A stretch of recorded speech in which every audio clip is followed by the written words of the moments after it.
પરિષદમાંથી સામે આવેલા એ ધર્માંતરણના ષડયંત્રની 2020ની વાત છે। 5 વર્ષ પહેલા એક સાથે 100 લોકોનું અહીંયા ધર્માંતરણ કરવામાં આવ્યું હતું અને હવે આ મામલે એક મોટો પર્દાફાશ થયો છે કે આ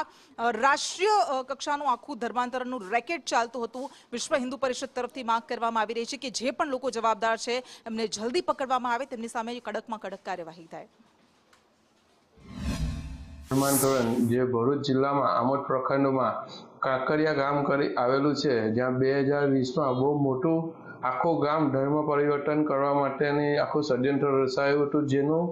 એક જ ઘરમાંથી એક મસ્જિદ બનાવીને એમાંથી આખું કાર્ય થઈ રહેલું અને પ્રશાસન દ્વારા એની તપાસ કરવામાં આવી ને એની ધરપકડ પણ કરવામાં આવેલી છે બધાની, જેમાં વિદેશથી પણ કેટલા લોકો સંકળાયેલા છે એનું પણ બ્રીફિંગ આમાં નામ આવેલું છે। કોર્ટે જેને આજે જામીન નામંજૂર કરી, કોર્ટે ગવર્મેન્ટ તરફથી ઘણો સારો સહકાર મળી ગયો છે ને આ કેસ બને એટલો જલ્દી ચાલે ને જે પણ આમાં સાથે સંકળાયેલા છે બધાને